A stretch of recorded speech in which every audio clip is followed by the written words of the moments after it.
أعوذ بالله من الشيطان الرجيم.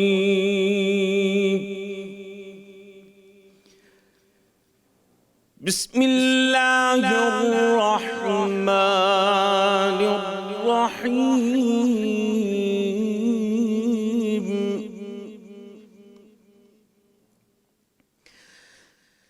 وإذا سألك عبادي عني فإني قريب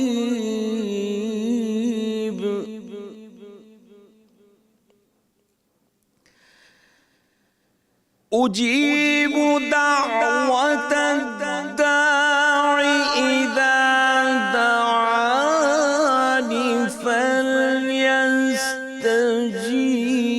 فليستجيبوا لي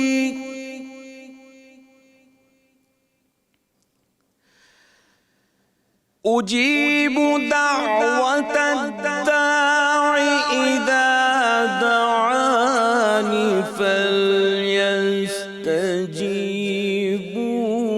لي وليؤمنوا بي لعلهم يرشدون.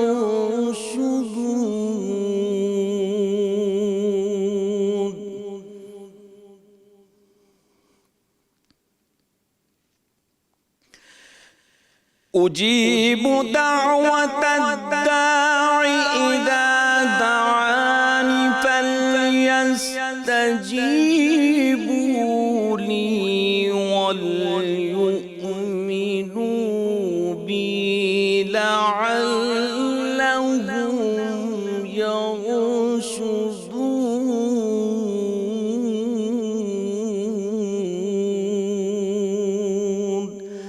صدق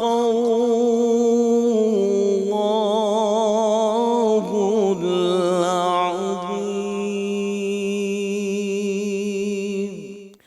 اور جب میرے بندے آپ سے میری بابت پوچھیں تو فرما دیجئے کہ میں نزدیک ہوں، میں پکارنے والے کی پکار کا جواب دیتا ہوں جب وہ مجھے پکارتا ہے.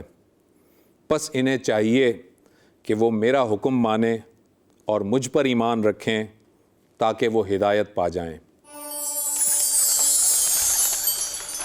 ناظرین، ہمارا اگلا سیگمنٹ ہے خلاصہ قرآن. آپ مفتی زبیر احمد صاحب کو دیکھتے ہیں جس میں وہ قرآن مجید کی تشریح اور اس کی تفہیم آپ کے سامنے رکھتے ہیں اور میسج بتاتے ہیں کہ اللہ تعالیٰ قرآن مجید میں کیا کیا بیان کرتا جا رہا ہے، اور وہ ترتیب سے ہم کرتے جا رہے ہیں، پہلی سحری سے لے کر آخر تک ہم اسی طرح ترتیب سے چلیں گے. چلتے ہیں خلاصہ قرآن کی طرف.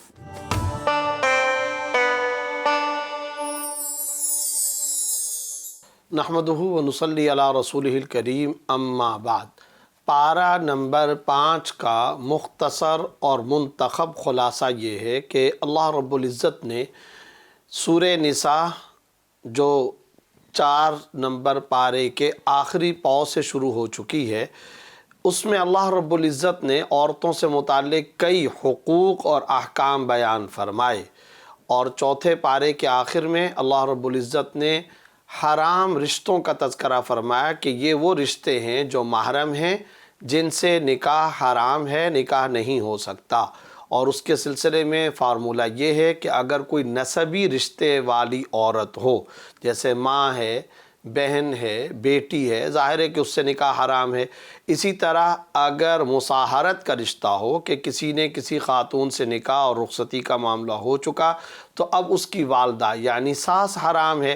اسی طرح دودھیالی رشتے، یعنی اگر دودھ شریک کوئی بہن ہے یا دودھ شریک کوئی رشتہ ہے تو اس سے بھی یعنی رضاعت کے رشتے سے بھی محرمیت کا رشتہ پیدا ہو جاتا ہے اور نکاح حرام ہوتا ہے. اب اس کے بعد 5ویں سپارے کے آغاز کے اندر اللہ رب العزت یہ فرما رہے ہیں وَأُحِلَّ لَكُم مَّا وَرَاءَ ذَلِكُم، ان کے علاوہ کی جو عورتیں ہیں ان سے شرعاً نکاح جائز ہے. یعنی نسبی معاملہ بھی رکاوٹ کا نہ ہو، رضاعت دودھیالی رشتے کی بھی رکاوٹ نہ ہو، اور اسی طرح مصاہرت یعنی ساس والے رشتے کی رکاوٹ بھی نہ ہو، تو ایسی صورت میں ایسی عورتوں سے نکاح جائز ہے۔ اس کے بعد آگے چل کر کے چونکہ عورتوں سے متعلق احکام کا تذکرہ خاص طور پر سورہ نساء کے اندر اللہ رب العزت نے بیان فرمایا ہے، الرجال قوامون علی النساء، یعنی مرد عورتوں پر قوام ہیں۔ واٹ از دا میننگ قوام؟ بعض حضرات اس کا مطلب یہ سمجھتے ہیں کہ اس کا مطلب صرف اور صرف یہ ہے کہ مرد عورت پر ہر صورت میں مکمل فضل اور فضیلت رکھتا ہے۔ تو یاد رکھیں کہ ایک گناہ اگرچہ فضیلت ہے فطری طبیعت کے اعتبار سے، تکوینی اعتبار سے، لیکن اصل بات یہ ہے کہ مرد کو عورت کے مقابلے میں پریورٹی یا ترجیح صرف اس بنیاد پر ہے کہ وہ گھر کا جو ایک خانوادہ، ایک انسٹیٹیوٹ ہے، ایک آرگنائزیشن ہے، مرد اس کا سربراہ ہوتا ہے، مرد کے ذمے اخراجات ہیں، مرد کے ذمے جب خرچہ، اخراجات، قیام، طعام، لباس، علاج و معالجہ، یہ سب کس کے ذمے ہے؟ اگر کوئی بیوی ہے تو اس کے شوہر کے ذمے، اور اگر کوئی آل اولاد ہے تو اس کے والد کے ذمے یہ سارے کے سارے خرچے ہوتے ہیں۔ تو اب والد، شوہر چونکہ مرد ہوتے ہیں لہٰذا ان کو قوام کہا گیا، اور پھر ساتھ ہی ساتھ نیچرل فطرت کے اعتبار سے، طبیعت کے اعتبار سے بھی مرد کو عورت پر ایک گنا فضیلت حاصل ہے۔ لیکن اس کا یہ مطلب نہیں ہے، اور نہ ہی یہ مطلب لیا جانا درست ہے کہ اگر کوئی مرد تقوی والا نہیں ہے اور کوئی مرد گناہگار ہے، اس کے عقائد خراب ہیں، اور دوسری طرف عورت صحیح عقیدے والی ہے، اللہ سے ڈرنے والی ہے، تقوی والی ہے، تو اب بھی یہ مرد اس سے فضیلت رکھتا ہوگا؟ ایسا نہیں ہے۔ حدیث پاک میں آپ صلی اللہ علیہ وسلم نے ارشاد فرمایا کئی دفعہ ایسا ہوگا کہ ایک شوہر سے ایک عورت 500 سال پہلے جنت کے اندر داخل ہوگی۔ تو یہ یاد رکھنا چاہیے کہ یہ تقوی دراصل بنیاد ہے توقیر کا، احترام کا، ادب کا۔ ان اکرمکم عند اللہ اتقاکم، اللہ کی نظر میں زیادہ معزز اور زیادہ احترام کے لائق کون ہے؟ جو اللہ سے سب سے زیادہ ڈرنے والا ہو۔ تو تقوی یہ اصل فضل اور فضیلت کا معیار، کرائٹیریا، کسوٹی اور تھرمامیٹر ہے۔ چاہے وہ مرد میں ہو وہ فضیلت رکھے گا، عورت میں ہو تو وہ فضیلت رکھے گی۔ اس کے بعد نافرمان بیوی کی اصلاح کے طریقے کیا ہو سکتے ہیں؟ اللہ رب العزت نے اس کو بیان فرمایا۔ ہمارے ہاں یہ جو کلچر اور تصور ہے کہ جناب عورت کی اگر کوئی غلطی ہے تو ایسی صورت میں اس کو سزا دے دو اور اس کو طلاق دے دو، اس کے ساتھ مار پیٹ کا معاملہ رکھو، حرام ہے یہ سب تصور، ناجائز ہے۔ خدا کی شریعت نے اس کو بالکل الاؤ نہیں کر کے رکھا۔ اب پڑھ لیجئے سورہ نساء کو، کیا آ رہا ہے؟ فَعِضُوهُنَّ وَاهْجُرُوهُنَّ فِي الْمَضَاجِعِ وَاضْرِبُوهُنَّ، کئی سٹیپس بیان فرمایا اللہ رب العزت نے۔ اگر کوئی واقعی عورت ایسی ہے جو نافرمان ہے، شوہر کی بات نہیں مانتی، جو امور اس پر لازم ہیں وہ ان کی اتباع نہیں کرتی، خیال نہیں کرتی، اور شوہر کے حقوق ادا نہیں کرتی، حقیقی معنی میں اس کی غلطی ہے اور وہ نافرمان ہے، تو ایسی صورت میں پہلا سٹیپ یہ ہے کیا؟ اسے سمجھایا جائے۔ اب یہاں یاد رکھیں فَعِضُوهُنَّ کا لفظ اللہ رب العزت نے بیان فرمایا، درد دل کے ساتھ سمجھاؤ، نصیحت کے ساتھ سمجھاؤ، ناصحانہ جذبے کے ساتھ سمجھاؤ، مقابلہ نہ ہو، اور کسی قسم کے الزام تراشی، تہمت کا معاملہ نہ ہو، باقاعدہ محبت کے ساتھ، خیر خواہی کے ساتھ، بلیم گیمنگ کے بجائے صرف اور صرف ناصحانہ جذبے کے تحت اسے سمجھایا جائے۔ اگر سمجھنے سے بھی وہ باز نہ آئے تو پھر ایسی صورت میں اب دوسرا سٹیپ اللہ رب العزت نے یہ بیان فرمایا وَاهْجُرُوهُنَّ فِي الْمَضَاجِعِ، تم اپنا بستر الگ کر لو، عارضی مقاطعہ کر لو، تاکہ اس کو پتہ چلے میرا شوہر مجھ سے ناراض چل رہا ہے، میرا شوہر اس وقت مجھ سے راضی نہیں ہے، اس سے اس کو تنبہ ہوگا، اس سے وہ متوجہ ہو جائے گی۔ تو پہلا سٹیپ ہے اس کو سمجھایا جائے، دوسرا سٹیپ ہے بستر الگ کر لو، تیسرے سٹیپ میں یہ آتا ہے وَضْرِبُوهُنَّ، اس کا مطلب یہ ہے مناسب شرعی حدود میں آپ ان کو سزا دے سکتے ہیں، لیکن اس سزا کے بارے میں بھی پھر احادیث کے اندر واضح طور پر ارشادات ہیں، ایسی مار یا ایسی پٹائی جس سے نشان پڑ جائے، جس سے اس کو جسمانی طور پر اذیت کا سامنا ہو یا وہ تحمل نہ کر سکے، ظاہر ہے کہ وہ بالکل حرام اور ناجائز ہے۔ اس کو اردو کے اندر ہم یوں کہہ سکتے ہیں ہلکی سی چپت لگا دینا، بس اس طرح کی ہے۔ پھر اس کے بعد آگے اللہ رب العزت نے یہ بات بیان فرمائی، وَإِنْ خِفْتُمْ شِقَاقَ بَيْنِهِمَا فَابْعَثُوا حَكَمًا مِّنْ أَهْلِهِ وَحَكَمًا مِّنْ أَهْلِهَا، کیا حکیمانہ، کیا مشفقانہ، کیا ناصحانہ ارشاد اللہ رب العزت نے ارشاد فرمایا، جس پر ہمارے ہاں سوسائٹی اور سماج اور معاشرے میں عمل نہیں کیا جاتا۔ بیوی کی غلطی ہے، بھرم بازی میں غصے کے اندر طلاق دے دو، میٹھا کم ہو گیا زیادہ ہو گیا، چائے کے اندر چینی کم ہو گئی یا زیادہ ہو گئی، رات کے وقت آئے بچے شور کر رہے، نیند کے اندر خلل ڈال رہے، یا سالن کے اندر مرچ مسالہ کم ہو گیا یا زیادہ ہو گیا، اس بنیاد پر طلاقیں دینے کا تصور کہاں سے یہ اسلام کے اندر جائز ہو سکتا ہے؟ ایک حدیث کے اندر آپ صلی اللہ علیہ وسلم نے یہاں تک فرمایا کہ اگر کوئی بغیر شرعی عذر کے اگر کوئی شوہر اپنی بیوی کو طلاق دیتا ہے تو رحمان کا، خدا کا عرش بھی ہل جاتا ہے۔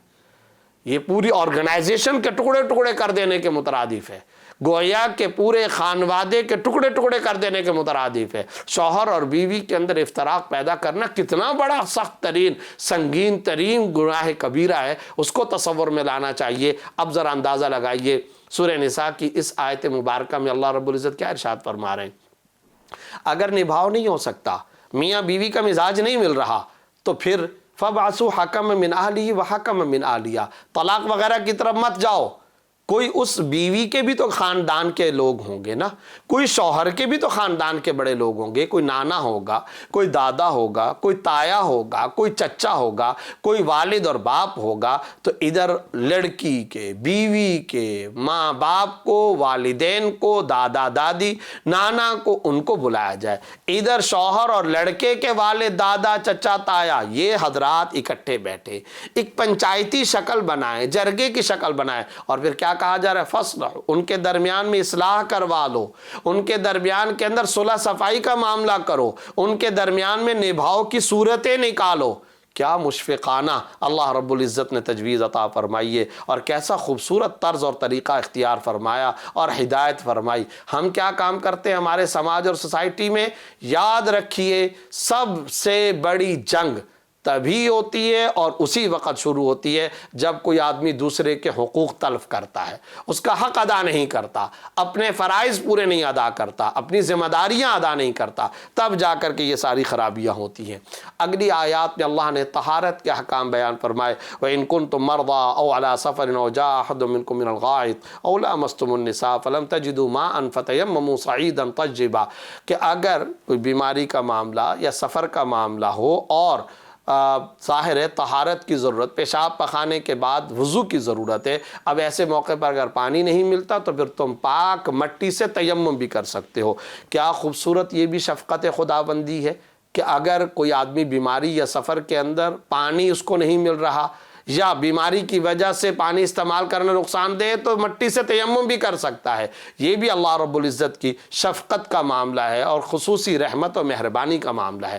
اس کے بعد ان اللہ یأمرکم ان تؤدوا الامانات الی اہلھا، بے شک اللہ رب العزت حکم دیتے ہیں کہ تم امانتیں ان کے اہل کے سپرد کرو۔ اس آیت کا ایک مخصوص شان نزول ہے جس کا حاصل یہ کہ عثمان بن طلحہ جو ظاہر ہے کہ بعد میں صحابی بن گئے تھے، آپ صلی اللہ علیہ وسلم جب مجبور ہو کر کے مکہ سے مدینہ کی طرف ہجرت فرما رہے تھے تو خانہ کعبہ جہاں سے نظر آ رہا تھا، پہاڑی پر جا کر کے کھڑے ہو کر کے یہ جملے ارشاد فرمائے تھے اور آنکھوں سے آنسو بھی نکل رہے تھے، اے کعبہ، اے مکہ، تو مجھے بہت عزیز تھا مگر میں کیا کروں، تیرے رہنے والے مجھے یہاں رہنے نہیں دیتے۔ اس موقع پر آپ صلی اللہ علیہ وسلم تشریف لائے اور عثمان بن طلحہ جو کلید بردار کعبہ تھے، یعنی جن کے پاس خانہ کعبہ کی چابی ہوتی تھی، آپ صلی اللہ علیہ وسلم نے ان سے درخواست کی کہ مجھے آپ دروازہ کھول کر کعبے کے اندر جا کر 2 رکعت پڑھنے کی اجازت دے دیں۔ مگر اس وقت تک وہ مسلمان نہیں تھے، انہوں نے اجازت نہیں دی۔ آپ صلی اللہ علیہ وسلم نے بار بار درخواست کی، جب انہوں نے اجازت نہیں دی تو پھر آپ صلی اللہ علیہ وسلم نے فرمایا عثمان وہ کیسا موقع ہوگا جب اس کعبے کی چابیاں میرے ہاتھ میں ہوں گی اور پھر میں جسے چاہوں گا دے دوں گا۔ اس وقت عثمان بن طلحہ مسلمان نہیں تھے، انہوں نے کہا کہ وہ تو قریش کے لیے ذلت کا دن ہوگا۔ آپ صلی اللہ علیہ وسلم نے فرمایا نہ، وہ عزت کا دن ہوگا، ذلت کا دن نہیں ہوگا۔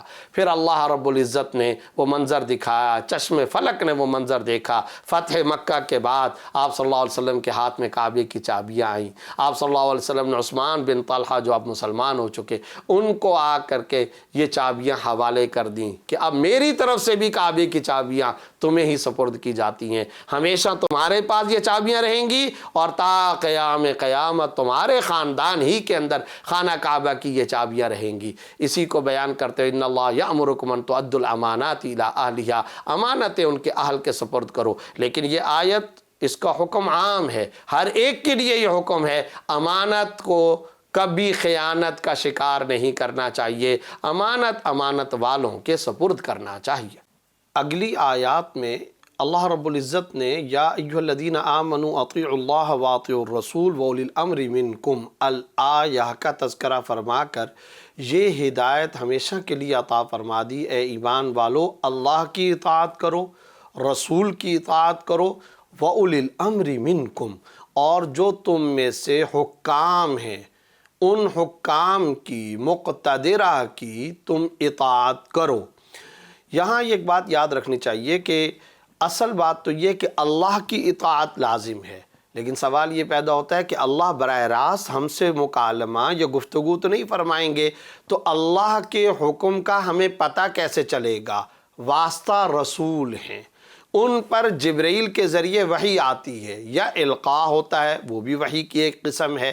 تو چونکہ اللہ رب العزت وحی کے ذریعے سے پیغام پیغمبر کو، نبی کو، رسول صلی اللہ علیہ وسلم کو بھیجتے ہیں، تو اللہ کی اور رسول کی اطاعت لازم، اور ظاہر ہے کہ اللہ کے اس حکم کا مفہوم کیا ہے اسے سرکار دو عالم صلی اللہ علیہ وسلم بیان فرمائیں گے اور وہی اتھارٹی رکھتے ہیں۔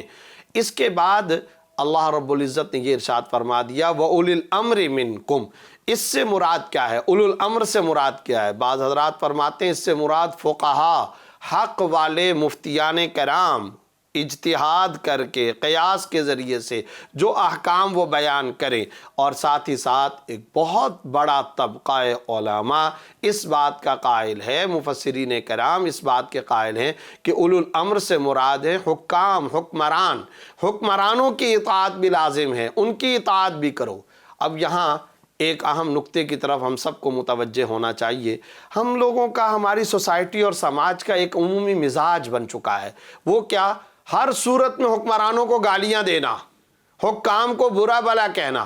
ارے بھائی، اگر ان کی کوئی غلط پالیسی ہے تو یقیناً اس غلط پالیسی کی تنقید کرنا، اس کی تردید کرنا شرعی حدود کے مطابق وہ جائز اور درست ہے، مگر یہ بات ذہن میں رکھنی چاہیے کہ جہاں حکمرانوں پر عوام کے حقوق ہیں، عوام کے حکمرانوں پر حقوق ہیں، تو وہاں پر یہ بات لازم رکھنی چاہیے کہ عوام پر بھی حکمرانوں کے کچھ حقوق ہوتے ہیں، اور وہ سب سے بڑا حق یہ ہے جائز معاملات میں حکمرانوں کی اطاعت کی جائے۔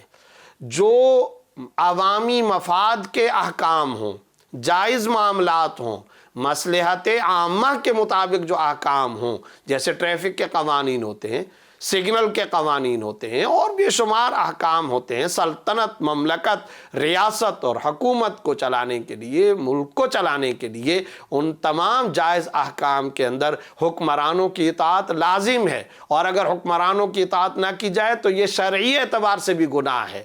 چنانچہ طاعت الامام فیما لیس بمعصیۃ واجبۃ، امام کی، حکمران کی اطاعت کرنا ہر اس چیز میں جو معصیت اور گناہ نہیں ہے، اس پہ ہر مملکت کے باشندے پر فرض اور لازم ہے کہ وہ اپنے وقت کے حکمران کی اطاعت کرے۔ یہ ایک ایگریمنٹ کا تقاضا بھی ہے، اس مملکت اور ریاست کے اندر رہنے کا بھی بنیادی تقاضا ہے، اخلاقی قانونی تقاضا بھی یہی ہے۔ کیوں؟ اس لیے کہ اسلام کسی صورت میں انارکی کو پسند نہیں کرتا، فساد کو پسند نہیں کرتا۔ نظم و ضبط اور ڈسپلن اسی صورت میں قائم ہو سکتا ہے جب حکمرانوں اور مقتدرہ کی جائز امور میں اطاعت لازم کی جائے۔ جائے۔ اس کے بعد اللہ رب العزت نے فرمایا فَإِن تَنَازَعْتُمْ فِي شَيْءٍ فَرُدُّوهُ إِلَى اللَّهِ وَالرَّسُولِ، اگر تمہارے درمیان کسی چیز کے اندر تنازع ہو جائے تو اللہ اور اس کے رسول کی طرف رجوع کرو۔ اس سے حضرات مفسرین نے اجتہاد اور قیاس کی حجیت کو بھی ثابت کیا ہے۔ پھر اس کے بعد فرمایا وَلَوْ أَنَّهُمْ إِذْ ظَلَمُوا أَنفُسَهُمْ جَاءُوكَ فَاسْتَغْفَرُوا اللَّهَ وَاسْتَغْفَرَ لَهُمُ الرَّسُولُ، اس آیت میں استغفار کا بڑا خوبصورت اور انتہائی حسین اور مشفقانہ حکم بیان فرمایا گیا۔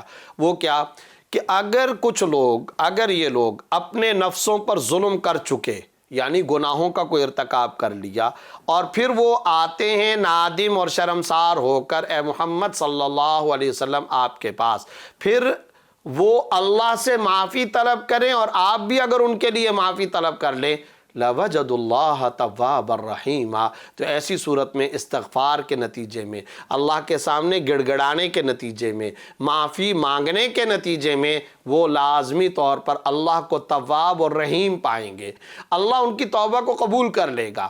اس آیت میں ہم سب گناہ گاروں کے لیے کیا حسین اور کیا تسلی والا خوبصورت حکم خداوندی موجود ہے۔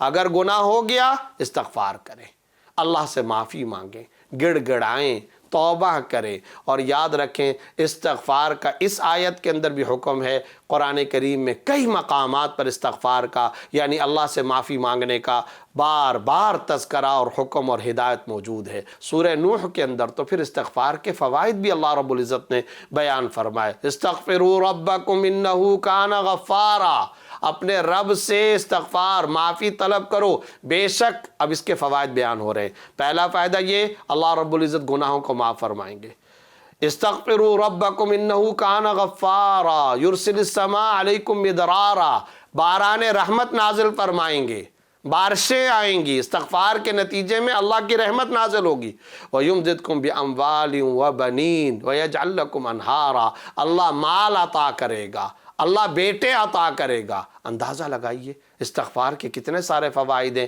یہی کیا چھوٹا فائدہ ہے استغفار کا کہ اللہ رب العزت گناہ معاف فرما دیتے ہیں، اللہ توبہ کو قبول فرما لیتے ہیں، تو یہ ایک اہم ترین سبق ہمیں حاصل کرنا چاہیے۔ گناہ ہو نادم اور شرمسار ہو کر کے ہم توبہ کر لیں، ہم استغفار کی طرف آ جائیں، اللہ سے معافی مانگیں۔ اس کے بعد اللہ رب العزت نے انعم اللہ علیہ من النبیین والصدیقین والشہداء والصالحین، انعام یافتہ 4 طبقات کا تذکرہ فرمایا۔ اللہ نے خاص انعامات فرمائے انبیاء پر، صدیقین پر اور شہداء پر اور نیکوکار متقین اور پرہیزگار افراد پر۔ اللہ سے ہم ہر نماز میں سورہ فاتحہ میں یہ جو دعا مانگا کرتے ہیں اہدنا الصراط المستقیم صراط الذین انعمت علیہم، ہمیں سیدھا راستہ دکھائیے اور ان لوگوں کا راستہ جن پر اے اللہ آپ نے انعام فرمایا۔ اب اس صورت کے اندر اللہ رب العزت نے وہ انعام یافتہ افراد کون کون سے ہیں ان کی نشاندہی فرما دی۔ انبیاء کا راستہ سیدھا راستہ ہے، صدیقین کا راستہ، شہداء شہیدوں کا راستہ، اور اس کے ساتھ ساتھ جو زمانے کے صلحاء ہوں صالحین کا جو راستہ ہے یہ صراط مستقیم ہے۔ اس کے بعد اللہ رب العزت نے وَمَا كَانَ لِمُؤْمِنٍ أَن يَقْتُلَ مُؤْمِنًا إِلَّا خَطَأً، قتل کے بارے میں بیان فرمایا۔ یاد رکھنا چاہیے کئی آیات میں واضح طور پر اللہ نے فرمایا قتل کرنے والا، ناحق قتل کرنے والا جہنم میں جائے گا، اور پھر یہ بھی آیا ہمیشہ اس میں رہے گا، اس پر اللہ کی لعنت ہوگی۔ ناحق قتل کرنے والے پر خدائی غضب آتا ہے، لہٰذا قتل کرنا حرام، ہمیشہ کے لیے جہنم میں داخلے کا سبب و ذریعہ۔ ہاں اگر یہ ہوا کہ خطاً قتل ہو جائے، ایک ہوتا ہے قتل عمد جان بوجھ کر قتل کرنا، وہ تو حرام ہے، ناجائز ہے۔ خطاً اگر قتل ہو گیا، غلطی سے قتل ہو گیا، مثلاً کوئی آدمی کسی پرندے کا شکار کر رہا تھا، گولی کسی انسان کو لگ گئی اور وہ مر گیا، اس کو قتل خطا کہا جاتا ہے۔ پھر قتل خطا کے ان آیات کے اندر اللہ رب العزت نے کچھ احکام بیان فرمائے، اس میں دیت لازم ہے، کچھ صورتوں میں کفارہ اور دیت دونوں لازم ہے، اور قتل خطا کی دیت 100 اونٹ ہیں، 10,000 دینار ہے، آج کے زمانے کے حساب سے 375 تولہ سونا بنتا ہے۔ یہ احکام اللہ رب العزت نے بیان فرمانے کے بعد وَإِذَا ضَرَبْتُمْ فِي الْأَرْضِ فَلَيْسَ عَلَيْكُمْ جُنَاحٌ أَن تَقْصُرُوا مِنَ الصَّلَاةِ، صلاۃ الخوف کا اور صلاۃ القصر کا تذکرہ فرمایا، یعنی جنگ کے زمانے کے اندر جب خوف کا ماحول ہو، ایسی انوائرمنٹ ہو جائے کہ چاروں طرف سے دشمن حملہ آور ہے، پھر نماز کس طریقے سے ادا کرو، اس کے مشفقانہ احکام بیان فرمائے۔ سفر کے دوران میں تمہیں نماز 4 کی جگہ پر 2 رکعتیں پڑھنی ہے، وہ مشفقانہ حکم اللہ رب العزت نے بیان فرمایا۔ اور پھر آگے چل کر وَمَن يُشَاقِقِ الرَّسُولَ مِن بَعْدِ مَا تَبَيَّنَ لَهُ الْهُدَىٰ وَيَتَّبِعْ غَيْرَ سَبِيلِ الْمُؤْمِنِينَ نُوَلِّهُ الْآیَہ، اس میں 2 چیزیں بطور خاص بیان فرمائی۔ 2 چیزیں ایسی ہیں جو دخول جہنم کا سبب ہیں، یعنی جہنم میں داخل ہونے کا ذریعہ۔ کون کون سی؟ نمبر 1 مخالفت رسول صلی اللہ علیہ وسلم کے حکم کی مخالفت کرنا اور اس پر دل سے ایمان نہ لانا۔ یہ وہ چیز ہے ظاہر ہے جو انسان کو دائرہ اسلام سے خارج کر دیتی ہے۔ اللہ رب العزت نے آپ صلی اللہ علیہ وسلم نے ایک حکم دیا، ٹھیک ایک عملی کوتاہی ہو جاتی ہے، ایک ہے دل سے اس کا عقیدہ ہی نہ رکھنا، اس کو ماننا ہی نہیں۔ ایسی مخالفت رسول کا سبب جو بنتا ہے تو وہ بالآخر جہنم میں داخلے کا سبب ہوتا ہے۔ دوسرے نمبر پر وہ چیز جس پر سب مسلمان متفق ہو جائیں، ان کے خلاف کوئی راستہ اختیار کرنا۔ اب اندازہ لگائیے، مسلمانوں کا اجماع، مسلمانوں کی اجتماعیت، اسے ہر صورت میں برقرار رکھنے کا حکم دیا گیا ہے۔ تفرقہ بازی، فرقہ واریت، مسلمانوں کے امور سے الگ انتشار اختیار کرنا، شذوذ اختیار کرنا، ٹکڑے ٹکڑے کر دینا، شیرازہ بندی کو بکھیر دینا، یہ بھی ایک ایسا سنگین ترین جرم اور گناہ ہے جو دخول جہنم کا سبب ہے، جس کے ذریعے سے انسان جہنم میں داخل ہوتا ہے۔ اس کے بعد ان اللہ لا یغفر ان یشرک بہ ویغفر ما دون ذلک لمن یشاء، یہ اللہ رب العزت نے اہم ترین حکم بیان فرمایا۔ کیا؟ سارے گناہ اللہ معاف فرما دے گا، ہاں وہ گناہ اللہ کبھی معاف نہیں کرے گا جو شرک پر مشتمل ہو۔ کیا مطلب؟ یعنی اگر اللہ کی ذات کے ساتھ کسی نے شریک ٹھہرایا تو شرک کو اللہ کبھی معاف نہیں کرے گا۔ ساری دنیا جہاں کے گناہ اللہ معاف کر دے گا لیکن شرک کو معاف نہیں کرے گا۔ اس لیے محترم ناظرین و سامعین، عقیدہ توحید پر پختہ رہنا ضروری ہے اور اپنے عقیدہ توحید کو پکا رکھنا ضروری ہے، کلیئر رکھنا ضروری ہے۔ پائیدار، مضبوط اور پختہ عقیدہ توحید، کلیئر کٹ، اللہ کی ذات میں کوئی شریک نہیں، اللہ کی صفات میں کوئی شریک نہیں، اللہ ہی عبادت کے لائق ہیں، اور ساتھ ہی ساتھ اللہ کی صفات یعنی رازق ہونا، خالق ہونا، مالک ہونا۔ بیٹا اللہ دیتا ہے، صحت اللہ دیتا ہے، رزق اللہ دیتا ہے۔ عقیدہ توحید ذات کے اعتبار سے بھی، صفات کے اعتبار سے بھی نکھرا ہوا ہونا، صاف واضح اور کلیئر کٹ ہونا، یہ انسان کے لیے نہایت ضروری ہے، ورنہ اس کے بغیر بخشش نہیں۔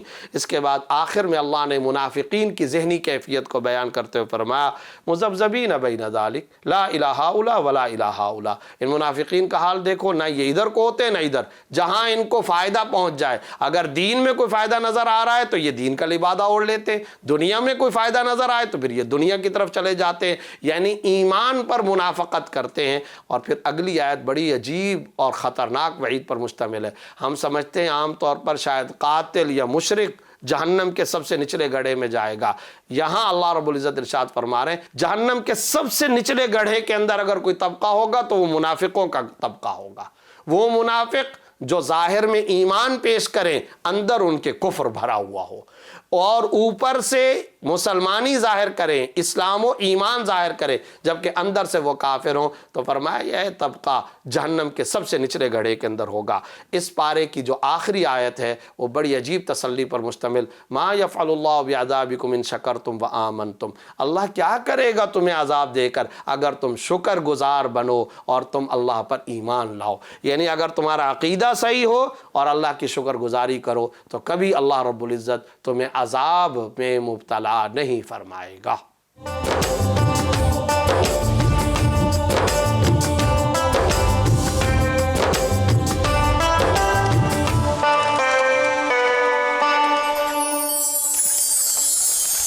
بسم اللہ الرحمن الرحیم۔ السلام علیکم۔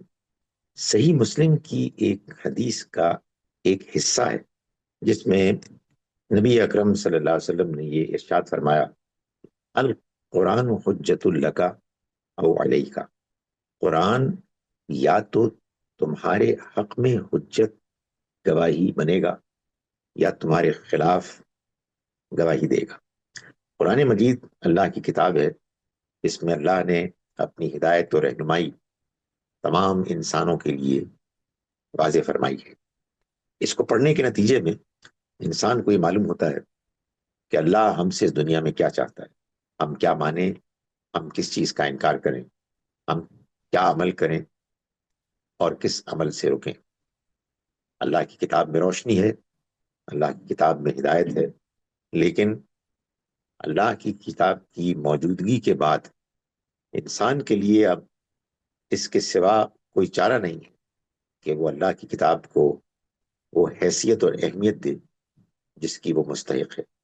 چنانچہ اس حدیث میں نبی صلی اللہ علیہ وسلم نے ایک خوشخبری دی ہے اور ایک وعید سنائی ہے، خبردار کیا ہے۔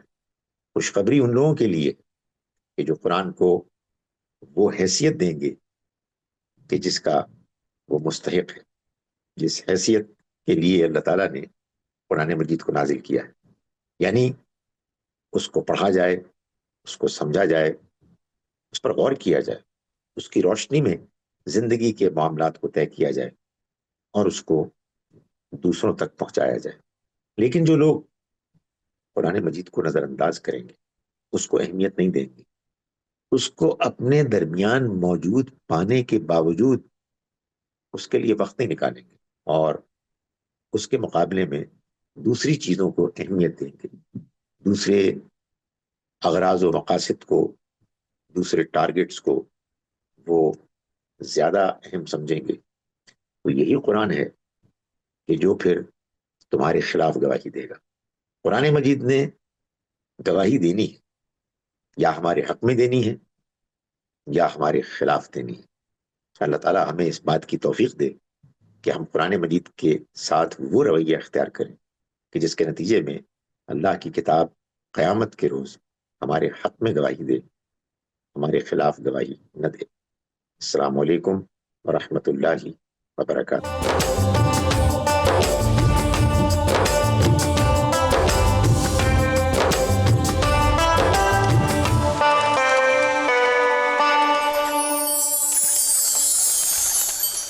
ناظرین، اب چلتے ہیں اپنے اس سیگمنٹ کی طرف جو کہ قرآن اور دنیا کہلاتا ہے، جس میں کہ ہمیں وہ بیلنس سکھایا جاتا ہے کہ ہم اس دنیا میں رہتے ہوئے کس طرح سے اپنی زندگی میں توازن لا سکتے ہیں۔ توازن کا مطلب یہ کہ ہم کس طرح سے دنیا کو ایکوائر کرتے ہوئے اللہ تعالیٰ کی قربت حاصل کر سکتے ہیں۔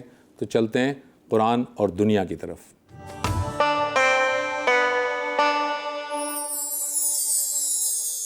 بسم اللہ الرحمن الرحیم۔ محترم ناظرین، ہم میں سے وہ لوگ جو ملک سے باہر اکثر سفر کرتے ہیں انہیں ایک عجیب و غریب تجربہ ہوتا ہے، اور وہ تجربہ یہ ہے کہ جیسے ہی وہ پاکستانی ایئرپورٹس پر قدم رکھتے ہیں انہیں یہ احساس ہوتا ہے کہ ہمارا ملک کتنا گندہ ہے، اور جتنا وہ ایئرپورٹ سے باہر نکل کے شہر کے اندر آتے ہیں، شہر کی وسیع سڑکوں سے، اور پھر وہ محلوں میں جاتے ہیں اور اندرون شہر جاتے ہیں، تو ان کا یہ تاثر پختہ سے پختہ تر ہوتا چلا جاتا ہے۔ ہر جگہ سڑکوں پر کچرا ہے، ہر جگہ سڑکوں پر کچرا ہوتا ہے، پانوں کی پیک ہوتی ہے۔ اس کے علاوہ لوگ دیکھتے ہیں کہ گاڑی سے ہاتھ نکالتے ہیں اور جو گاڑی میں رکھا ہوا کچرا ہے وہ اٹھا کے سڑک پہ پھینک دیتے ہیں۔ گھروں سے باہر بھی کچرا لوگ اپنا باہر پھینک دیتے ہیں، دیواروں کے ساتھ بیٹھتے ہیں اور وہاں پہ فارغ ہو جاتے ہیں۔ پبلک ٹوائلٹ میں اگر آپ چلے جائیے، واش روم میں، تو وہ اتنا متعفن ہوتا ہے کہ وہاں اندر جاتے ہی آپ کے لیے گویا کہ ایک جہنم کا دروازہ کھل جاتا ہے۔ اور اگر کسی آپ تفریحی مقام پہ چلے جائیں تو وہاں آپ دیکھیں گے کہ گرچہ ڈسٹ بن بھی بہت سی جگہوں پہ موجود ہوتے ہیں، لیکن جگہ جگہ کچرا ان سب جگہوں پہ موجود ہوتا ہے۔ تو یہ وہ صورتحال ہے جس کا سامنا ہم لوگوں کو کرنا ہوتا ہے، اور ہمارے مسلمان ملک کے باسیوں کو کرنا ہوتا ہے، جن کے دین کی یہ تعلیم ہے کہ ان اللہ یحب التوابین و یحب المتطہرین۔ اللہ تعالیٰ محبت کرتا ہے، پسند کرتا ہے ان لوگوں کو جو توبہ کرتے ہیں اور جو صاف ستھرے رہنے والے ہیں۔ تو یہ ہمارے دین کی تعلیم ہے۔ حضور تو اس درجے میں اس بات کو جا کے بیان کرتے ہیں کہ صفائی نصف ایمان ہے۔ ہمارے دین کا جو ہدف ہے، نصب العین ہے، وہ پاکیزگی ہے۔ قد افلح من تزکیٰ، جنت میں وہ شخص جائے گا جس نے پاکیزگی کو اختیار کیا۔ تو اس درجے میں ہمارے دین میں پاکیزگی کی اہمیت ہے، اور جب اس کے احکام کو ہم دیکھتے ہیں تو پتہ ہی چلتا ہے کہ احکام کی ایک بہت بڑی تعداد ہے جس کا تعلق صفائی سے ہے۔ ہم اپنے جسم کو صاف رکھتے ہیں، غیر ضروری بالوں کو ہم صاف کرتے ہیں، ہم اپنے مونچھوں کے بال جو ہے وہ پست رکھتے ہیں، اس لیے کہ کھانے پینے میں جو کوئی گندگی اوپر لگی ہے، مونچھ کے اوپر کوئی غبار ہے، کوئی پسینہ ہے، وہ منہ میں نہ چلے جائے۔ ہم اپنے ناخن کاٹتے ہیں، ہمیں حکم یہ شریعت کا قانون ہے میں کوئی فطرت کی بات نہیں بتا رہا، شریعت کا قانون بتا رہا ہوں کہ ناخن کاٹنے کا حکم ہے، اس لیے کہ ان میں گندگی ہوتی ہے اور جو پھر خوراک کے ساتھ جسم کے اندر جاتی ہے۔ اسی طریقے سے غسل جنابت ہے، یعنی ہمارے یہاں میاں بیوی کے تعلق کے بعد یا خواتین کے ایام سے فراغت کے بعد ان سارے مواقعوں کے اوپر غسل فرض ہے، لازمی ہے۔ تو ہمارے دین نے اس درجے میں پاکیزگی کی تعلیم دی گئی ہے، اس کو دین کا ہدف بنایا گیا ہے، دین کا نصب العین بنایا گیا ہے کہ ہم پاکیزہ رہیں اور خدا کا قرب حاصل کریں۔ اور ہماری جو سب سے بڑی عبادت ہے نماز، آپ دیکھیے کہ روزے کے اندر، حج کے اندر، زکوٰۃ کے اندر اس طرح کا کوئی حکم نہیں دیا گیا، لیکن ہر روز جو ہم نماز پڑھتے ہیں وہاں پہ ہمیں حکم دیا گیا ہے کہ ہم وضو کریں۔ تو یہ ساری چیزیں مل کے ہمارے دین کا مزاج ہمیں بتاتی ہیں، لیکن اس کے بعد ہمارا عملی رویہ کیا ہے وہ میں نے آپ کی خدمت میں رکھ دیا۔ اور اس زمین کی جو آخری چیز میں اب آپ کے سامنے رکھ رہا ہوں وہ یہ کہ یہ جو صحت و صفائی ہے، اس پورے معاملے میں ہم اس درجے میں یعنی کہ وائلیشن کرتے ہیں کہ مسجد میں جاتے ہیں، اور خاص طور پر رمضان میں تو بہت لوگ جاتے ہیں تو بیمار ہوتے ہیں، سردیوں کا ویسے ہی موسم ہے، تو موسم بدل رہا ہے، چھینکتے ہیں، کھانستے ہیں اور لوگوں کے اوپر ہی کام کرتے ہیں، یعنی کسی کے منہ کے اوپر کھانس دیا، کسی کے منہ کے اوپر چھینک دیا، اور نہ ماسک پہنتے ہیں، اور بولتے ہیں کہ گھر میں بیٹھے، بیمار ہیں تو جانے کی ضرورت نہیں، اللہ گھر میں اجر دے گا، لیکن اگر چلے گئے ہیں جذبے سے تو خدا را ماسک پہنیں، اور یہ بھی نہیں کر رہے تو کم سے کم کھانستے اور چھینکتے وقت منہ پہ تو ہاتھ رکھ لیں۔ لیکن ان میں سے ہر حکم کو ہم وائلیٹ کرتے ہیں، تو یہ وہ چیزیں ہیں جن پہ ہمیں توجہ دینی چاہیے۔ اگر ہم اپنے دین کی روح کو سمجھتے ہیں، صفائی کی اہمیت کو سمجھتے ہیں، تو پھر وہ صفائی ہمارے ارد گرد ہر جگہ نظر آنی چاہیے۔ وآخر دعوانا الحمدللہ رب العالمین۔ ہمارا اگلا سیگمنٹ ہے سکون قلب، اور آپ ان 5 ٹرانسمیشن کے اندر یہ جان ہی چکے ہوں گے کہ سکون قلب میں ہم سے جو ہے وہ مشتاق احمد صاحب کیا باتیں کرتے ہیں اور کس طرح سے اپنی زندگی کے واقعات سناتے ہیں۔ چلتے ہیں سکون قلب کی طرف۔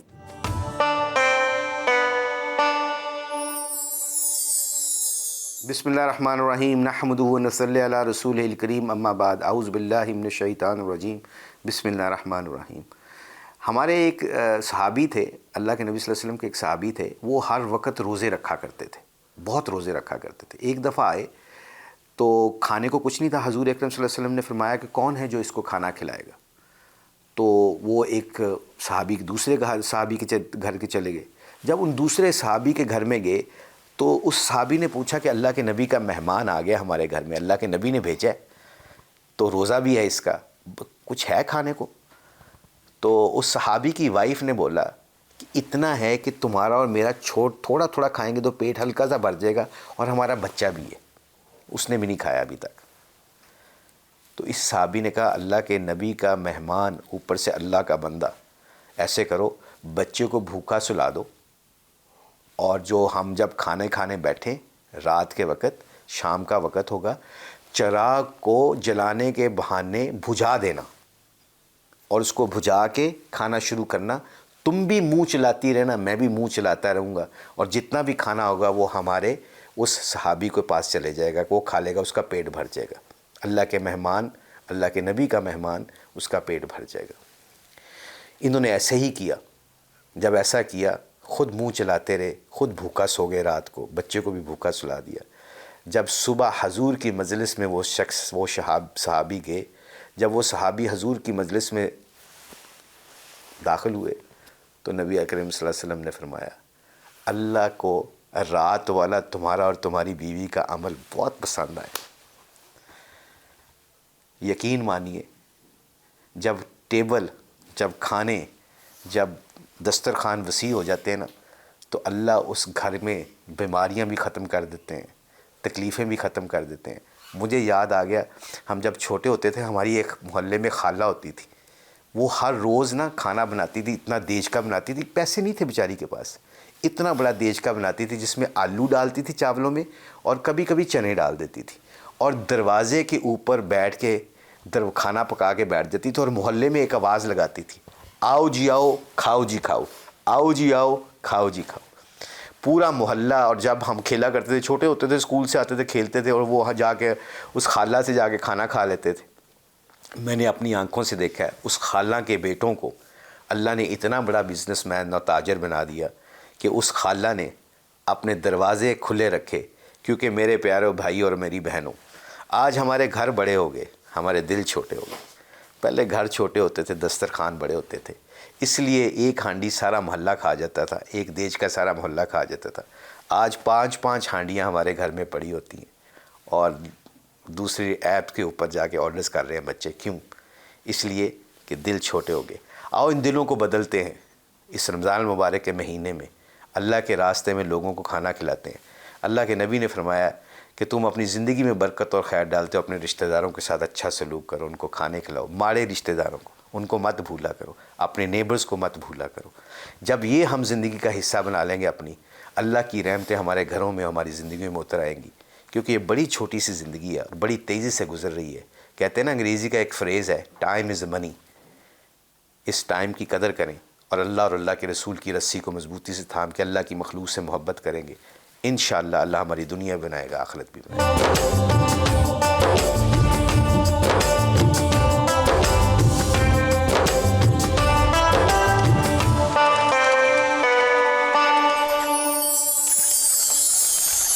ان 5 دنوں میں آپ کو یقیناً اب تو رجسٹر ہو گیا ہوگا کہ ہم اس سحری ٹرانسمیشن میں کس کس طرح کے کون سے سیگمنٹ آپ کے سامنے لاتے ہیں۔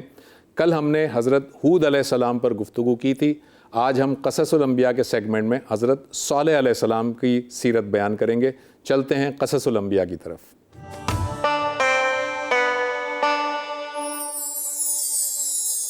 جی ناظرین، آج 5ویں سحری ہے، ہم آپ کے لیے حضرت صالح علیہ السلام کے واقعات لے کر آئے ہیں۔ حضرت صالح علیہ السلام جس قوم کی طرف بھیجے گئے تھے وہ قوم سمود کہلاتی ہے، اور کل آپ نے دیکھا تھا کہ جو حضرت ہود علیہ السلام کا واقعہ ہم نے بیان کیا تھا، جس کی قوم جو ہے وہ قوم عاد کہلاتی ہے۔ جی میں نے آپ سے کہا تھا اسے عاد اولا کہتے ہیں۔ عاد اولا کا مطلب ہوتا ہے پہلی عاد قوم۔ اس میں جو لوگ تباہ کر دیے گئے تھے، جو لوگ اللہ تعالیٰ کے عذاب کے پھیرے میں آ گئے تھے، وہ تو تباہ ہو گئے، وہ تو ہلاک ہو چکے تھے، لیکن کچھ لوگ ایسے تھے جو حضرت ہود علیہ السلام اور ان کے اہل ایمان ساتھی جن کو اللہ تعالیٰ نے بچا لیا تھا، انہی کی نسل جب آگے بڑھی تو انہی کی نسل میں سے یہ دوسری قوم پیدا ہوئی جس کو قوم سمود بھی کہتے ہیں، اور چونکہ وہ عاد اولا ہی کی نسل تھی اس کو عاد ثانی بھی کہتے ہیں، یعنی دوسری عاد والی قوم۔ تو لہٰذا ایک بات ذرا ذہن میں رکھیے گا کہ قوم سمود دراصل عاد اولا ہی کے اولادوں میں سے ہیں، تو اس لیے ان کے اندر بھی وہی خصوصیات تھیں جو کہ عاد اولا کے قوم میں تھیں، جو ہم نے کل بیان کی تھی۔ وہ کیا خصوصیات تھیں ذرا ریکیپ کر لیتے ہیں ہم۔ سب سے پہلی چیز، اللہ تعالیٰ نے ان کو اتنا تنو مند، اتنا جسیم، اتنا طاقتور بنایا تھا، اور ان کے خد و خال اتنے بڑے تھے کہ اللہ تعالیٰ فرماتا ہے کہ اس سے پہلے اس طرح کی طاقتور قوم ہم نے پیدا نہیں کی۔ تو وہی قوم، اسی کے بچے، اسی کی اولاد، یہ قوم سمود بھی تھے، ان کی بھی وہی خصوصیات تھیں۔ دوسری بات جو عاد اولا میں تھی وہ یہ کہ وہ پہاڑوں کو تراش خراش کر مکانات بنایا کرتے تھے۔ یہی کام قوم سمود بھی کیا کرتی تھی، جس کو کہ عاد ثانی بھی کہتے ہیں اور قوم سمود بھی کہتے ہیں۔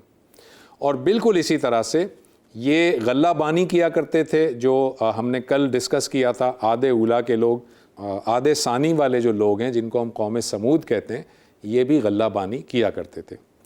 لیکن ایک فرق ہے، وہ فرق آپ کے سامنے میں رکھ دیتا ہوں۔ آپ کے سامنے یہ میپ ہے، کل ہم نے اس میپ کو تھوڑا سا ڈسکس کیا تھا۔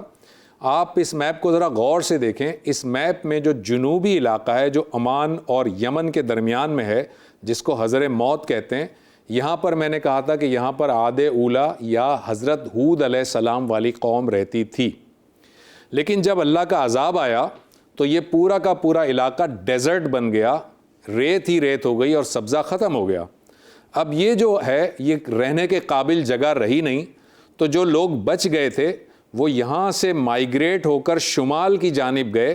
آپ کو میپ میں نظر آ رہا ہے، شمال کی جانب اگر ہم چلتے جائیں تو ایک علاقہ نظر آ رہا ہے جس کا نام ہے العلا، اور اس کے ساتھ ہی لکھا ہے مدائن صالح۔ یہ العلا اور مدائن صالح، مدائن صالح کا مطلب صالح کا علاقہ۔ چونکہ ہم حضرت صالح علیہ السلام کی قوم سے متعلق بات کر رہے ہیں تو اس علاقے کو آج مدائن صالح بھی کہتے ہیں، اور العلا اس زمانے میں کہلاتا تھا۔ تو یہ پہلی بات تو یہ یاد رکھیے گا کہ یہ قوم کے جو فرد ہیں یہ حضرت ہود ہی کی اولاد میں سے تھے، لیکن اب یہ وہاں نہیں رہتے تھے بلکہ ہجرت کر کے شمال کی جانب جا چکے تھے۔ یہ ہو گئی پہلی بات۔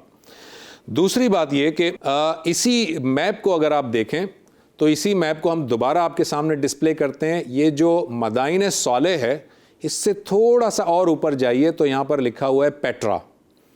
تو اب ذرا ذہن میں رکھیے گا کہ اس زمانے میں مدائن صالح اور پیٹرا ایک ہی علاقہ تھا، اس میں ایک ہی قوم رہتی تھی جو قوم سمود کہلاتی ہے، لیکن آج کے جغرافی کے لحاظ سے مدائن صالح جو ہے وہ سعودی عربیہ کی باؤنڈری میں آتا ہے اور جو پیٹرا ہے وہ اردن کی باؤنڈری میں آتا ہے۔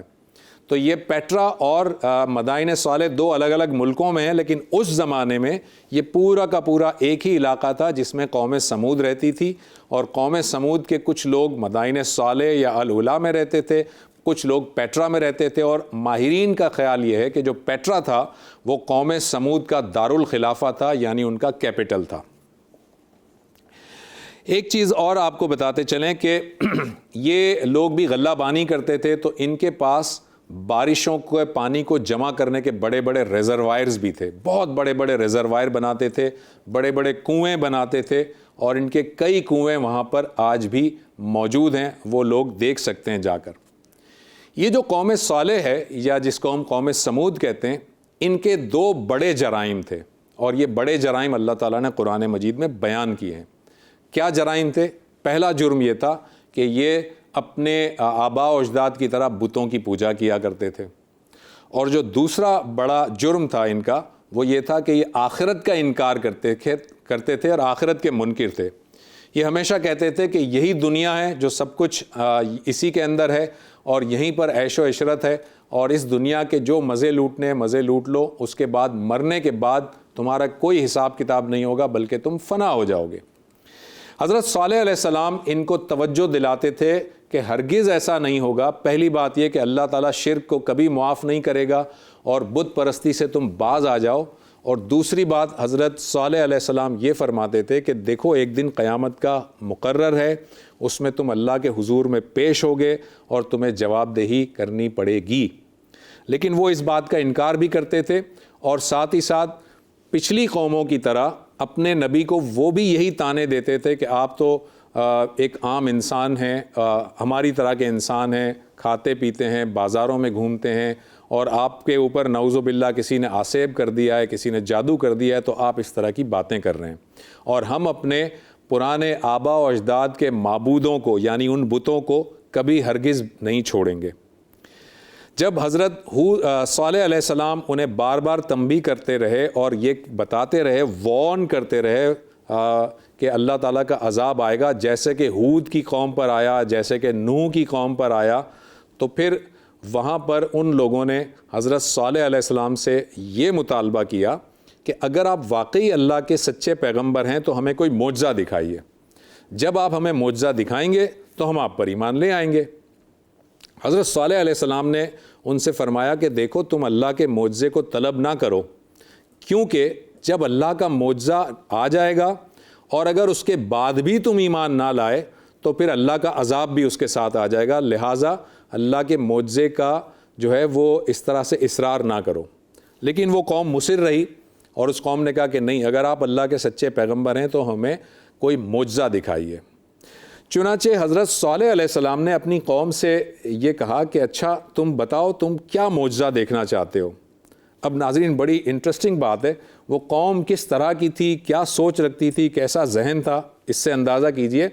انہوں نے حضرت صالح علیہ السلام سے کہا کہ ہمیں معجزہ دکھائیے اس طرح سے کہ سامنے جو پہاڑی ہے، ہماری آنکھوں کے سامنے یہ پہاڑی پھٹے اور اس کے اندر سے زندہ سلامت ایک اونٹنی باہر آئے، اور وہ اونٹنی بھی نہ ہو بلکہ حاملہ اونٹنی ہو، اور وہ حاملہ اونٹنی باہر آنے کے بعد ہمارے سامنے بچے کو جنم بھی دے۔ یعنی پہاڑ پھٹے، اس میں سے زندہ اونٹنی آئے اور وہ اونٹنی ہمارے سامنے بچے کو جنم دے، تو ہم مانیں گے کہ آپ اللہ کے پیغمبر ہیں۔ چنانچہ حضرت صالح علیہ السلام نے اللہ تعالیٰ سے دعا کی کہ یا اللہ میری یہ قوم یہ معجزہ چاہتی ہے اور میرے اختیار میں تو نہیں ہے، تو یہ معجزہ دکھا دے۔ اللہ تعالیٰ نے حضرت صالح علیہ السلام کی اس ڈیمانڈ پر، جو کہ اصل میں قوم کی ڈیمانڈ تھی، اللہ تعالیٰ نے یہ معجزہ دکھا دیا.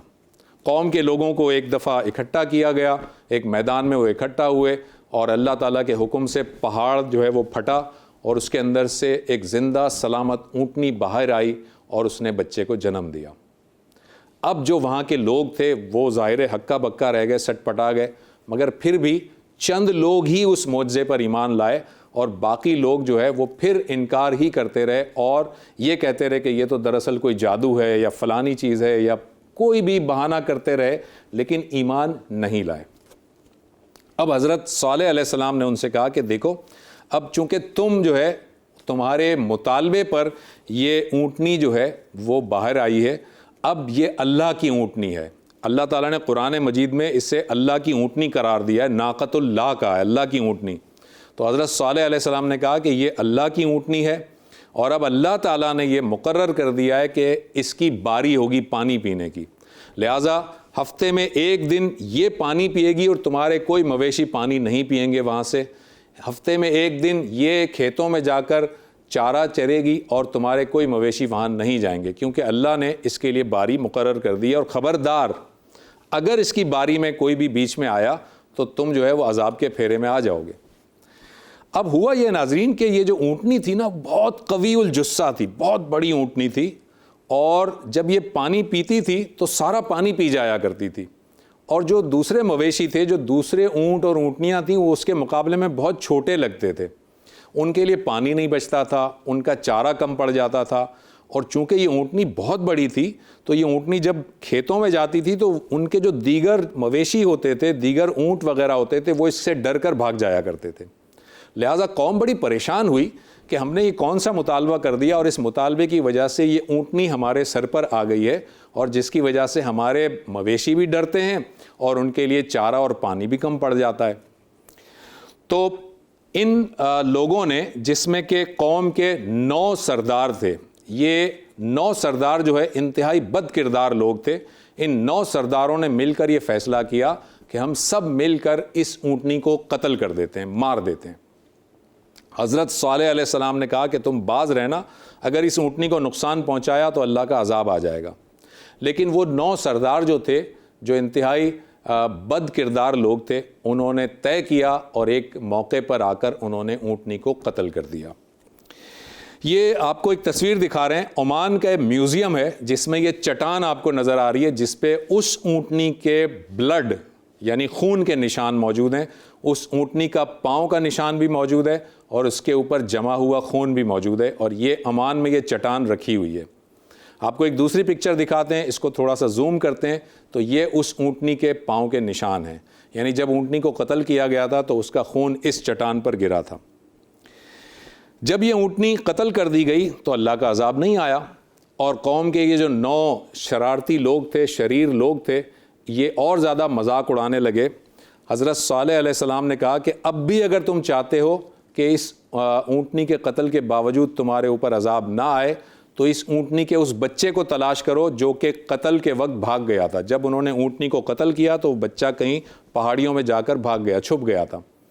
تو حضرت صالح نے کہا کہ اگر وہ بچہ تمہیں مل جائے گا تو اللہ کا عذاب ٹل جائے گا, لیکن اگر وہ بچہ نہ ملا تو 3 دن کی میں تمہیں مہلت دیتا ہوں, 3 دن کے بعد عذاب آ جائے گا. وہ قوم جو ہے وہ سیریس نہیں ہوئی, نہ انہوں نے بچے کو ڈھونڈنے کی کوشش کی. وہ سمجھتے رہے کہ حضرت صالح علیہ السلام صرف ایسی ہی باتیں کر رہے ہیں, ایسا کچھ ہوگا نہیں. چنانچہ حضرت صالح علیہ السلام کو 3 دن کی وہ مہلت پوری ہوئی. اللہ تعالیٰ نے حضرت صالح علیہ السلام کو کہا کہ آپ اپنے اہل ایمان ساتھیوں کو لے کر یہاں سے چلے جائیے, اس بستی کو چھوڑ دیجئے. چنانچہ آپ اپنے اہل ایمان ساتھیوں کو لے کر اس بستی سے چلے گئے, اور اس کے بعد اللہ کا جو عذاب آیا, اللہ کا عذاب جو آیا وہ ایک بھیانک چیخ کی شکل میں آیا. اور اس چیخ کے لیے اللہ تعالیٰ نے قرآن میں 4 الفاظ استعمال کیے ہیں, صیحہ, صاعقہ, طاغیہ اور رجفہ. یہ ایسی کڑاکے دار چیخ تھی, قرآن یہ کہتا ہے اتنی شدید چیخ تھی, اتنی شدید آواز تھی کہ جب یہ برسی ہے تو لوگوں کے جگر پھٹ گئے, لوگوں کے دل پھٹ گئے. اور رجفہ کا مطلب زلزلہ بھی آیا, یعنی کہ یہ لوگوں کے دل پھٹ گئے, باہر نکل گئے, اور اس کے بعد زلزلہ آیا, اور زلزلے کی وجہ سے یہ قوم اوپر اٹھائی گئی اور اس کے بعد نیچے پھینک دی گئی. تو یہ قوم جو ہے پوری کی پوری زلزلے کے اندر دفن کر دی گئی اور اس کے اوپر ایک بہت ہی بھیانک سی چیخ اللہ تعالیٰ نے نازل کی تھی۔ میں اس چیخ کا جو آپ کو اگر تھوڑا سا ادراک کرنا ہو نا، تھوڑا سا ریئلائزیشن کرنی ہو، تو آپ ذرا اس کا اندازہ کیجئے کہ کبھی کبھار ہمارے شہر میں بہت ہی کڑاکے دار بارش ہوتی ہے، اور جب خاص کر کے رات کے وقت اور بہت شدید بارش میں جب بجلی کڑکتی ہے بہت شدید آواز میں، تو ایک خوف سا اندر پیدا ہو جاتا ہے۔ اسی بجلی کی آواز کو آپ کئی گنا ملٹی پلائی کر لیجئے تو وہ ہے یہ صیحہ اور صاعقہ۔ تو یہ اللہ تعالیٰ نے اس شدید عذاب سے انہیں دوچار کیا اور اس کے بعد وہ تباہ کر دیے گئے۔ آپ کے سامنے میں یہ کنویں کی ایک تصویر دکھا رہا ہوں۔ یہ مدائن صالح میں اس طرح کے 30 کے قریب کنویں ہیں۔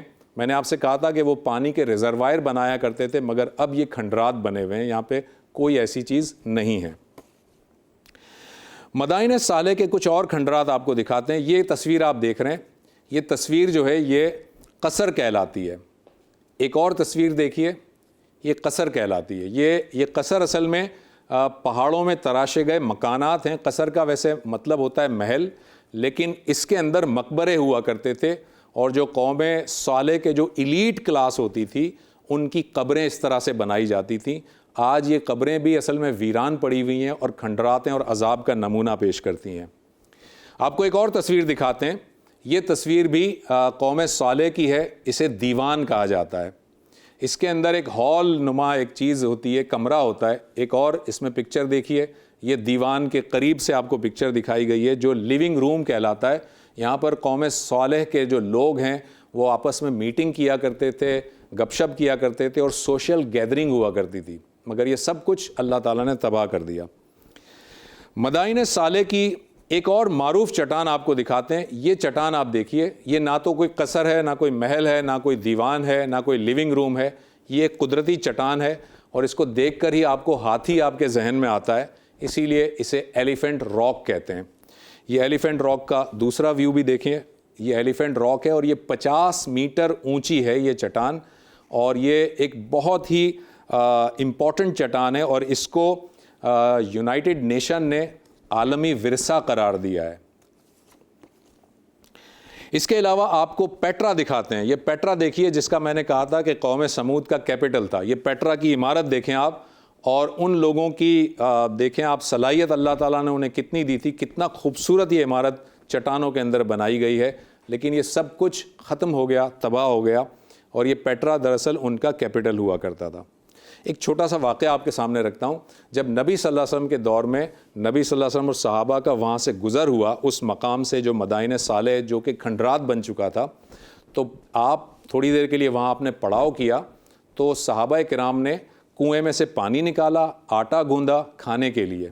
نبی صلی اللہ علیہ وسلم کو جب پتہ چلا کہ کنویں میں سے پانی نکال کر آٹا بنایا گیا ہے، تو نبی صلی اللہ علیہ وسلم نے اپنے صحابہ سے کہا کہ اس آٹے کو استعمال نہ کرو، بلکہ اونٹوں کو کھلا دو، اور خبردار اس میں سے پانی مت لینا، کیونکہ یہ عذاب یہاں پر نازل ہوا تھا، اور اس کنویں کے جو پانی ہے وہ عذاب کا پانی ہے۔ اگر تم پانی لینا ہی چاہتے ہو تو اس کنویں سے لو جہاں پر حضرت صالح کی اونٹنی پانی پیا کرتی تھی۔ آج وہ والا کنواں جہاں حضرت صالح علیہ السلام کی اونٹنی پانی پیا کرتی تھی، وہ تو سعودی گورنمنٹ نے بند کر دیا ہے، اور باقی کے کنویں جو ہے وہ بنجر ہیں۔ اور یہاں پر آپ کو ایک اور چیز دکھائیں کہ یہ نبی صلی اللہ علیہ وسلم نے جو بات بتائی تھی وہ یہ کہی تھی کہ یہاں سے جب بھی گزرو تو عبرت کے ساتھ گزرو، روتے ہوئے گزرو، ندامت کے ساتھ گزرو، اور جلدی گزر جاؤ، کیونکہ یہ عذاب کی جگہ ہے، یہ تفریح کی جگہ نہیں ہے۔ لیکن ناظرین، بدقسمتی سے آج یہ والا جو پوائنٹ ہے یہ ٹورسٹ پوائنٹ ہے اور تفریح کی جگہ بنی ہوئی ہے۔ آپ کو دکھاتے ہیں، یہ پکچر دیکھیں، یہ وہی مشہور ایلیفینٹ راک ہے، اور آپ یہاں دیکھ سکتے ہیں اس کے قرب و جوار میں ریسٹورنٹس ہیں، اور لوگ یہاں پر آ کر گپ شپ کرتے ہیں، کھاتے پیتے ہیں۔ ایک اور آپ کو پکچر دکھاتے ہیں، یہ مدائن صالح میں 5 اسٹار 4 اسٹار ہوٹلز بنے ہوئے ہیں۔ آپ کو یہاں سوئمنگ پول نظر آ رہا ہے، کیونکہ لوگوں نے اسے ٹورسٹ پوائنٹ بنا دیا ہے۔ ایک اور پکچر دیکھیں، یہاں پر بلونز ہیں، اور ان کے ذریعے سے لوگ جو ہے اس پورے مدائن صالح کا وزٹ کرتے ہیں، جبکہ نبی صلی اللہ علیہ وسلم نے منع فرمایا تھا۔ آخری بات، حضرت صالح علیہ السلام کا مقبرہ کہاں پر ہے؟ اس کے بارے میں 5 روایات ہیں۔ پہلی روایت یہ ہے کہ آپ کا جو مقبرہ ہے وہ مصر کے اندر سینائی ماؤنٹین کے جنوب میں ہے۔ یہ پکچر آپ دیکھیے، یہ سینائی ماؤنٹین کے جنوب میں مقبرے کا بیرونی منظر ہے، اور اس کا ایک اور ویو دیکھیے، یہ دوسرا ویو ہے بیرونی منظر، اور اس کے اندر جائیں اگر تو یہ آپ کو قبر نظر آ رہی ہے، یہ حضرت صالح علیہ السلام کی منسوب کی جاتی ہے۔ دوسری جو منسوب کی گئی جگہ ہے وہ آج کا جو فلسطین ہے اس کے زیر نگرانی ایک علاقہ ہے، اور اس علاقے میں آپ کو یہ جو پکچر نظر آ رہی ہے یہ اس کا بیرونی منظر ہے جس پہ الگ ٹیکسچر بنا ہوا ہے، اور اگلی پکچر دیکھیے تو یہ اس کا اندرونی منظر ہے، اندرونی قبر کا نشان ہے۔ تیسرا جو علاقہ ہے جو منسوب کیا جاتا ہے حضرت صالح علیہ السلام کی قبر سے متعلق، وہ اسرائیل کے زیر نگرانی ایک علاقہ ہے جسے عکا کہتے ہیں۔ آپ کو یہ جو پکچر نظر آ رہی ہے اس میں گرین کلر کا جو گنبد ہے، یہ گرین کلر کے گنبد میں یہ حضرت صالح علیہ السلام کی مقبرے سے منسوب کی جاتی ہے۔ چوتھا علاقہ عمان کا علاقہ ہے، جس میں کہ عمان کا علاقہ ہے جسے مربل کہتے ہیں، اور یہ پہاڑوں کے درمیان ایک سڑک جا رہی ہے۔ آپ یہ پکچر دیکھ سکتے ہیں جس پہ لکھا ہے زرعی صالح، یہ سڑک پر آپ کو نظر آ رہا ہے سائن بورڈ۔ آپ اور آگے جاتے ہیں تو پتھروں سے بنی ہوئی یہ عمارت ہے جو آپ کو دوسری پکچر میں نظر آ رہی ہے، اور اس کے اندر جب جاتے ہیں تو یہ ایک آپ کو مقبرہ نظر آ رہا ہے، یہ حضرت صالح علیہ السلام کا منسوب مقبرہ کہلاتا ہے۔ آخری جو جگہ ہے وہ عراق کا شہر نجف، اور اس میں یہ وہی والی پکچر ہے جو کل ہم نے دیکھی تھی حضرت ہود علیہ السلام کے واقعے میں۔ یہ گیٹ ہے، اس گیٹ پہ لکھا ہے السلام علی النبیین ہود و صالح، یعنی ہود اور صالح دونوں کے لیے یہ مقبرے کی جگہ بتائی جاتی ہے۔ اس کے اندر ہم جاتے ہیں تو پھر لکھا ہے دیکھیں مرقد النبی ہود و صالح، اور پھر اس کے اندر جاتے ہیں تو یہ قبر ہے، یہ کل بھی ہم نے دیکھی تھی۔ یہ قبر جو ہے وہ حضرت ہود علیہ السلام اور صالح علیہ السلام کی ایک مشترکہ ایک جنگلہ ہے، اس کے اندر یہ دونوں قبریں موجود ہیں۔ حضرت صالح علیہ السلام کی زندگی میں اور بھی بہت سارے واقعات ہیں، لیکن چونکہ وقت کی کمی ہے تو میں یہیں پر اس کو ختم کرتا ہوں۔ کل انشاءاللہ تعالی آپ کے سامنے حضرت ابراہیم علیہ السلام کی سیرت بیان کریں گے۔ ایک چھوٹا سا وقفہ لیتے ہیں۔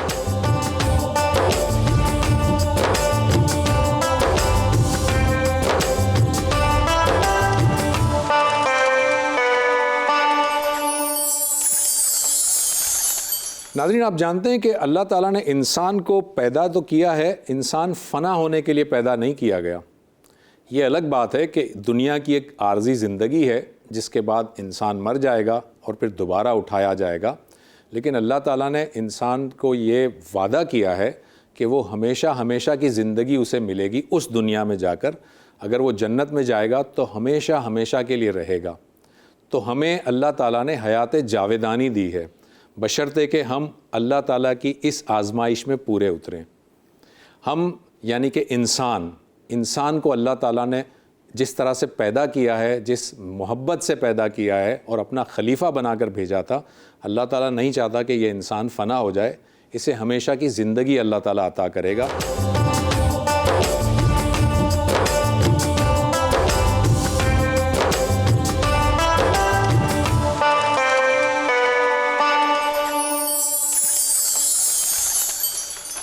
ناظرین، اب وقت ہوا ہے ہمارے اگلے سیگمنٹ پیغام رمضان کا، جو کہ شجاع الدین شیخ صاحب بیان کرتے ہیں، اور ہم ہر دن ان سے کوئی نہ کوئی نئی چیز سیکھتے ہیں۔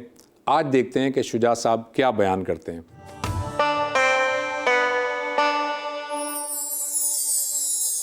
الحمدللہ رب العالمین والصلاة والسلام علی سید الانبیاء والمرسلین، اما بعد، اعوذ باللہ من الشیطان الرجیم، بسم اللہ الرحمن الرحیم، انہ لقول فصل وما هو بالحزل، صدق اللہ العظیم۔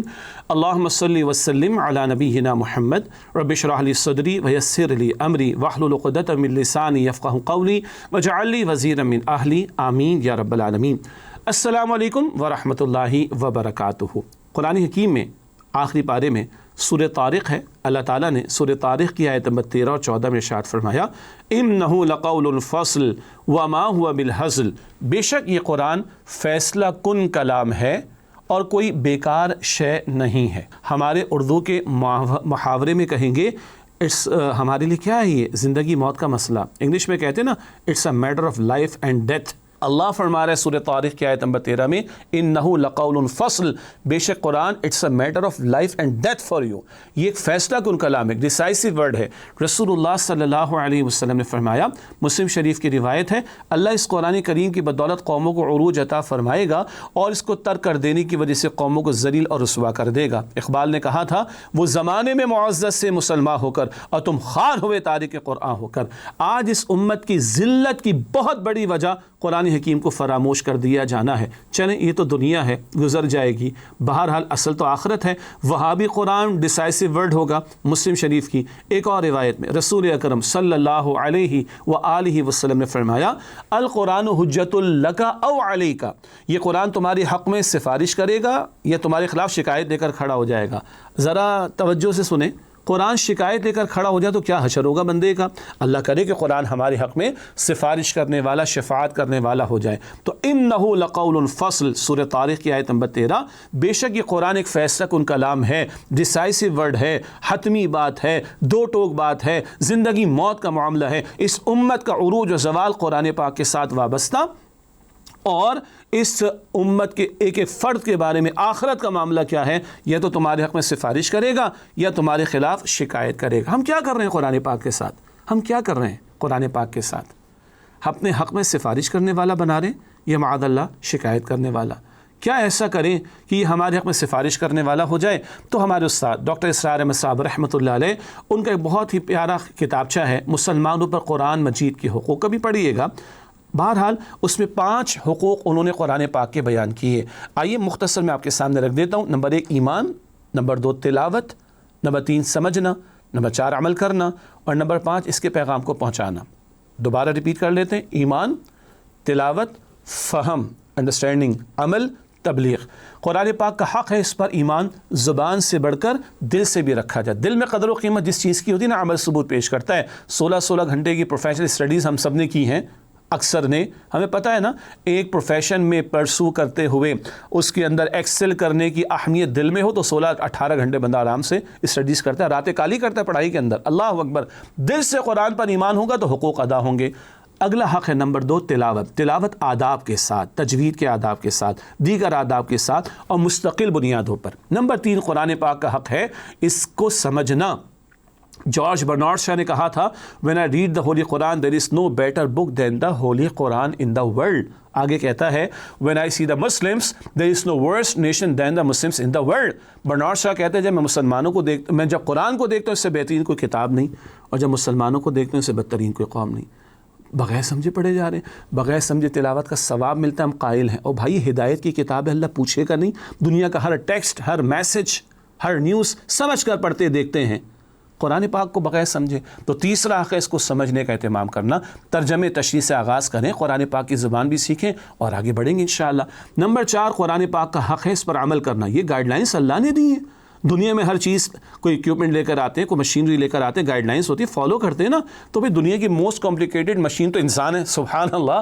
خالق نے یہ مینول دیا ہے، ہدایت گائیڈنس دی ہے، فالو کرنا ہے۔ اچھا ایک ہے فوراً عمل کرنا، اپنی انفرادی زندگی میں نماز ادا کرو، سود کو چھوڑ دو، زکوٰۃ ادا کرو، جھوٹ کو چھوڑ دو، اینڈ سو آن۔ ایک اجتماعی معاملات میں، اسٹیٹ کی سطح پر، ریاست کی سطح پر، حکومت کی سطح پر، عدالت کی سطح پر اللہ کے احکامات کے مطابق فیصلے اور اللہ کے احکامات کا نفاذ، اس کی جد و جہد کرنا آج یہ ہمارا فرض ہے۔ ختم نبوت کے بعد یہ ہمارے کاندھوں پر ذمہ داری ہے۔ اور 5واں قرآن پاک کا ہے اس کے پیغام کو دوسروں تک پہنچانا، اس کی تبلیغ کرنا۔ ختم نبوت ہو گئی نا، رسول اکرم صلی اللہ علیہ وسلم اللہ کے آخری رسول ہیں، تو اب ہماری ذمہ داری ہے کہ اس پیغام کو دوسروں تک پہنچانے کی کوشش کریں۔ یہ 5 حقوق ہیں ہر مسلمان پر، اس کی استعداد اور کیپیسٹی کے مطابق عائد ہوتے ہیں۔ قرآن پاک پر ایمان، قرآن پاک کی تلاوت، قرآن پاک کو سمجھنا، قرآن پاک پر عمل اور اس کے احکام کے نفاذ کی جد و جہد، اور اس کے پیغام کو دوسروں تک پہنچانا۔ یہ کریں گے تو اس دنیا میں اس امت کو عروج ملے گا انشاءاللہ۔ یہ کریں گے تو کل قرآن ہمارے حق میں سفارش کرنے والا ہوگا، نہ کہ شکایت کرنے والا۔ اللہ فرما رہا ہے انہ لقول فصل، یہ قرآن پاک فیصلہ کن کلام ہے۔ وما ہوا بالہزل، کوئی ہزل، کوئی بیکار شے نہیں ہے، ورتھ لیس شے نہیں ہے جس کو نظر انداز کر دیا جائے، اگنور کر دیا جائے، بھلا دیا جائے، پس سے پش ڈال دیا جائے، جس کے لیے محنت نہ کی جائے، جس کے لیے صلاحیتوں کو نہ کھپایا جائے، نہ، سب سے بڑھ کر آپ کی میری صلاحیتیں اس قرآن پاک کے لیے لگنی چاہیے۔ پھر حضور نے فرمایا صلی اللہ علیہ وسلم خیرکم من تعلم القرآن وعلمہ، بخاری شریف کی حدیث، تم میں سے بہترین وہ لوگ ہیں جو قرآن حکیم سیکھیں اور دوسروں کو سکھائیں۔ اللہ انہی لوگوں میں ہم سب کو شامل فرمائے، آمین یا رب العالمین۔ وآخر دعوانا ان الحمد للہ رب العالمین، والسلام علیکم ورحمۃ اللہ وبرکاتہ۔ جی ناظرین، تو آج کی ٹرانسمیشن آپ کو کیسی لگی؟ اپنے فیڈ بیک سے ضرور آگاہ کیجیے گا۔ آج 5ویں سحری ہے، تقریباً یوں سمجھ لیجئے کہ پہلا عشرہ اپنے نصف کو پہنچ گیا، رحمت کا عشرہ ہے جو آدھا ہو گیا ہے، اور ہم نے اپنی ٹرانسمیشن یہاں پر مکمل کی۔ کل انشاءاللہ تعالیٰ آپ کے سامنے کچھ نئے ٹاپکس کے ساتھ حاضر ہوں گے، اور کل انشاءاللہ تعالیٰ حضرت ابراہیم علیہ السلام کی سیرت بیان کریں گے۔ کل تک کے لیے ڈاکٹر زبیر احمد کو اجازت دیجیے، اللہ حافظ۔